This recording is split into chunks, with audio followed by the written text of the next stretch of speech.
வேண்டியாச்சு எல்லா மீனும்.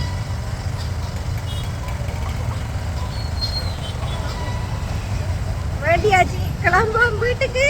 இன்னைக்கு எத்தனை மணிக்கு வீட்டை போய் சேர்ற மாதிரி எல்லாம் அவ்வளோ கிராட். இங்கே பாருங்களேன் எப்படி வாகனம் வருது. நாங்கள் அதே ரோட்டெல்லாம் நாங்களும் போய் கொண்டிருக்கோம். இங்கே பாருங்க,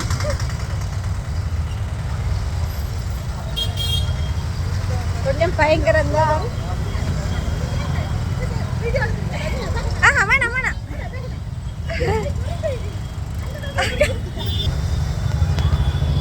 இப்போ 8 மணி ஆயிடுச்சு.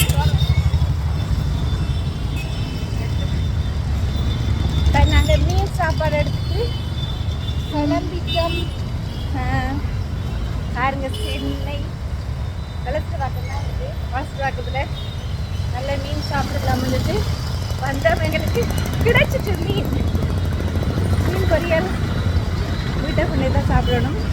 அந்த கடைக்கில் சாப்பிடலாம். உங்களுக்கு அவ்வளோ க்ரௌடாக இருக்குது, ஒரே சனமாக இருக்குது. அதனால் நாங்கள் சாப்பாடு எடுத்துகிட்டு வீட்டுக்கே கொண்டு போகிறோம். வீட்டுக்கு கொண்டே சாப்பிடுவோம்னு சொல்லி.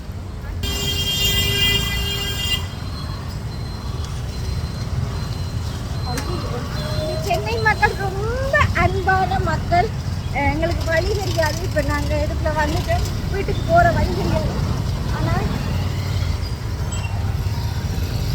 வழியை கேட்டு தான் நாங்கள் இப்போ வீட்டை போகிறோம், எங்களோட ரூமுக்கு போகிறோம். ஆனால் யார்கிட்ட கேட்டாலும் வழியை அன்பாக வடிவாக சொல்கிறாங்க. இந்த ஒரு சினம் இல்லாமல் அன்பாக சொல்கிறாங்க.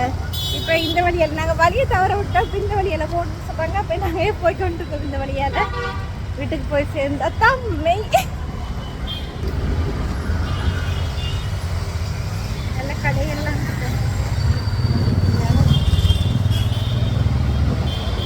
கிங் கிங் கிங் கிங் நல்லா பிசில் அடிக்கிறாங்க. களைச்சி சிக்கன் நல்லா தான் இருக்குது. எங்களோட நாட்டோட சூப்பராக இருக்கு. எங்களோட பெரிய மாவட்டத்துக்கு வந்த மாதிரி சொந்த மொழி பேசுகிற நாடு இல்லை. இங்கே